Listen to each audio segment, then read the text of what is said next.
तो supreme court से राजस्थान सरकार को बड़ी राहत मिली है। सुप्रीम कोर्ट ने दी सरकार को एनजीटी के आदेश से राहत।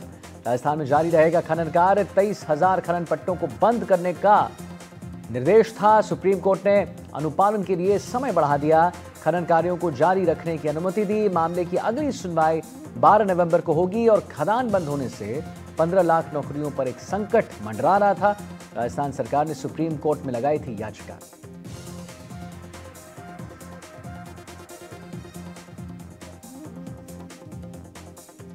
तो सुप्रीम कोर्ट ने दी सरकार को एनजीटी के आदेश से राहत।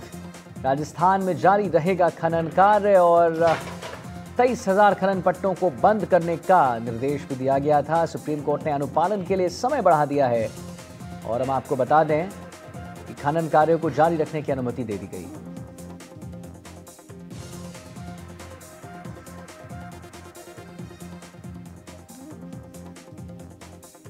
सुप्रीम कोर्ट से राजस्थान सरकार को बड़ी राहत मिली है। सुप्रीम कोर्ट ने सरकार को एनजीटी के आदेश से राहत दे दी है। राजस्थान में जारी रहेगा खनन कार्य, जैसा कि हम आपको दिखा रहे हैं।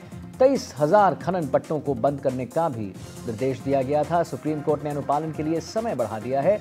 खनन कार्यों को जारी रखने की अनुमति दे दी गई है। मामले की अगली जो सुनवाई है 12 नवंबर को होगी। खदान बंद होने से 15 लाख नौकरियों पर भी संकट मंडरा रहा था, जो कि अब नहीं मंडराएगा। राजस्थान सरकार ने सुप्रीम कोर्ट में लगाई थी याचिका और अब उसका जो नतीजा है, सुप्रीम कोर्ट का जो निर्णय है वो आ गया है। सुप्रीम कोर्ट से राजस्थान सरकार को बड़ी राहत मिल गई है। सुप्रीम कोर्ट ने सरकार को एनजीटी के आदेश से राहत दे दी है। राजस्थान में जारी रहेगा खनन कार्य। 23,000 खनन पट्टों को बंद करने का ये जो आदेश था वो दिया गया था। सुप्रीम कोर्ट ने अनुपालन के लिए समय बढ़ा दिया है।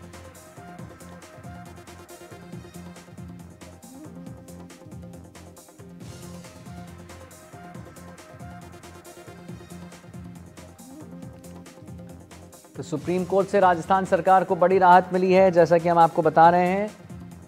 सुप्रीम कोर्ट ने सरकार को एनजीटी के आदेश से राहत दे दी है। राजस्थान में जारी रहेगा खनन कार्य। 23,000 खनन पट्टों को बंद करने का निर्देश दिया गया था। सुप्रीम कोर्ट ने अनुपालन के लिए समय बढ़ा दिया। खनन कार्यों को जारी रखने की अनुमति दे दी। मामले की अगली सुनवाई 12 नवंबर को होगी। खदान बंद होने से 15 लाख नौकरियों पर संकट मंडरा रहा था।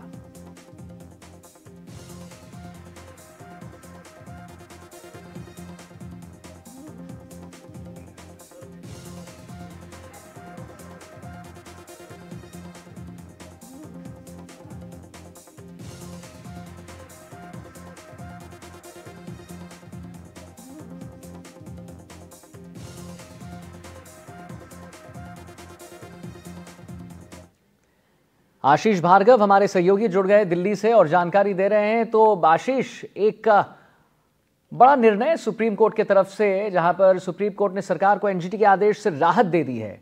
क्या कुछ और आपके पास जानकारी? ये देखिए, अभी राहत है, अभी पूरी राहत नहीं कह सकते, क्योंकि 12 नवंबर को अगली सुनवाई होगी।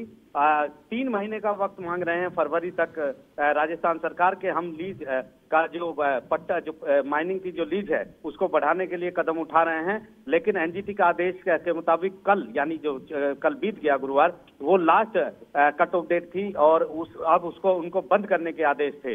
और अगर ऐसा होगा तो 23,000 जो माइनिंग लीज हैं वो बंद हो जाएंगी और 15 लाख वर्कर जो हैं वो नौकरी से बाहर हो जाएंगे। इसके लिए सुप्रीम कोर्ट से दरखास्त की गई थी। सीजेआई डीवाई चंद्रचूड़ की बेंच ने फिलहाल इस दरखास्त को माना है, अंतरिम राहत उनको दी है और 12 नवंबर को तय किया है कि अगली सुनवाई होगी। तब तक जो है एनजीटी का जो आदेश है उस पर रोक रहेगी। यानी फौरी राहत अभी मिली है, एक बड़ी राहत राजस्थान सरकार के लिए है। 12 नवंबर को एक बार फिर बहस यहाँ पर राजस्थान सरकार करेगी और उसके बाद सुप्रीम कोर्ट तय करेगा कि राजस्थान सरकार को 3 महीने का जो वो वक्त मांग रही है वो वक्त दिया जाए या ना दिया जाए। जी चलिए, ठीक है, बहुत बहुत धन्यवाद। आशीष भार्गव हैं, वरिष्ठ हमारे सहयोगी हैं। सुशांत पारिक भी हमारे साथ इसी सिलसिले में जुड़ गए हैं और जानकारी उनके पास। तो सुशांत, एक कहीं ना कहीं, जैसे मैं अभी आशीष से बात कर रहा था, सुप्रीम कोर्ट से राजस्थान सरकार को बड़ी राहत मिली है। हालांकि आशीष ये बता रहे थे सुशांत कि पूरी तरह से पूर्ण राहत ये नहीं है। क्या आपका आकलन, क्या आपके पास जानकारी, जरा हमारे दर्शकों को सिलसिला ढंग से बताइए।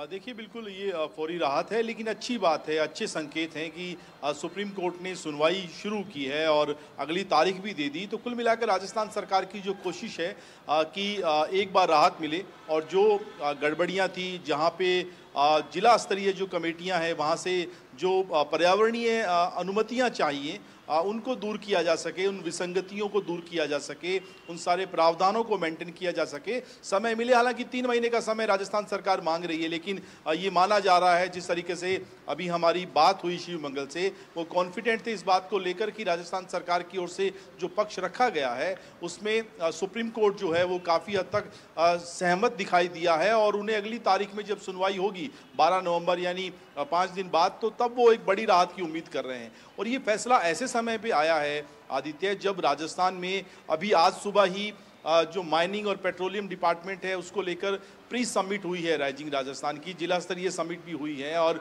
बड़े निवेश राजस्थान में आ रहे हैं। करीब 60,000 करोड़ के MOU साइन हुए हैं। तो कुल मिलाकर ये एक ऐसा डिपार्टमेंट जो राजस्थान में सबसे ज़्यादा रेवेन्यू देने वाला डिपार्टमेंट है, जिसमें बहुत संभावनाएं हैं। और उसमें अगर 23,000 के आसपास जो खनन पट्टे हैं वो पूरी तरीके से बंद कर दें तो इन सारी माइनिंग में, जो कि ज़्यादातर मिनरल्स वाली माइनिंग है, इनमें जुड़े करीब 15 लाख लोग जो हैं वो एक तरीके से बेरोजगार हो जाएंगे।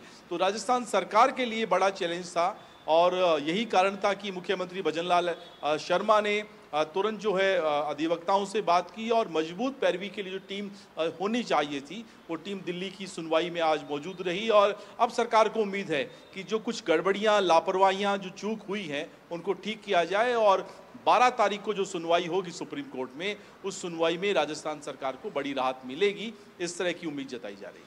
जी सुशांत, एक आखिरी सवाल आपसे लूंगा कि ये जो मामले की अगली सुनवाई है 12 नवंबर को, जैसा आप भी बता रहे हैं, तो अधिवक्ताओं की तरफ से क्या कुछ मतलब क्या मैं कहूँ कि कैसे वो जाएंगे, how will they go about it, कैसे आगे बढ़ेंगे उसको कि ये जो नतीजा है वो सरकार के पक्ष में आए? देखिए, अब तो एक ही सबसे बड़ी चुनौती है राजस्थान सरकार की, जैसा कि मैं बता रहा था कि राज्य स्तरीय जो समिति है उनकी तरफ से जो पर्यावरणीय अनुमतियां चाहिए, जो नियमों की पालना के लिए अब जो कानून बने हुए हैं वो उनको ठीक ढंग से फॉलो कैसा किया जाए, और उसकी कल आखिरी तारीख थी 7 तारीख जो है एक तरीके से बीत चुकी है। तो आज सुनवाई अगर नहीं होती तो आप ये समझिए कि आज से वो सारी की सारी माइंस जो हैं वो बंद हो जाती। 15 लाख लोगों के जो बेरोजगार होने की बात हम कर रहे हैं वो आज से हो जाता, लेकिन चूंकि उम्मीद थी, जो याचिका थी सुप्रीम कोर्ट ने वो स्वीकार की, उस पर सुनवाई की और एक पॉजिटिव साइन भी मिला है। फौरी तौर पे राहत भले ही कहें, लेकिन कम से कम 5 दिन इन माइंस पर कोई संकट नहीं होगा।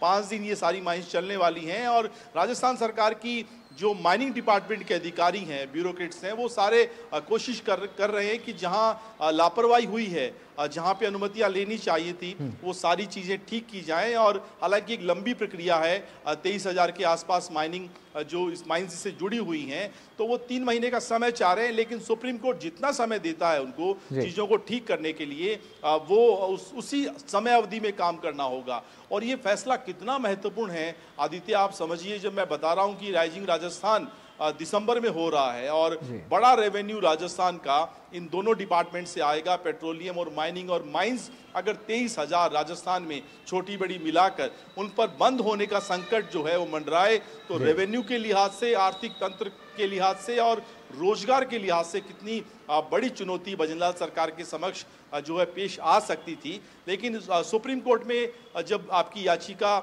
स्वीकार होती है, उस पर सुनवाई होती है, तो आपको अपना पक्ष रखने का मौका, अवसर मिल जाता है। और जिस तरीके से वरिष्ठ अधिवक्ताओं की एक टीम पैरवी कर रही है, निश्चित रूप से आने वाले 12 नवंबर को जब सुनवाई होगी तो उसकी पूरी जो स्ट्रेटेजी है, जो पूरी रणनीति है, उस पर भी काम हो रहा है। चलिए, बहुत बहुत धन्यवाद सुशांत, महत्वपूर्ण जानकारी देने के लिए और आकलन हमें समझाने के लिए।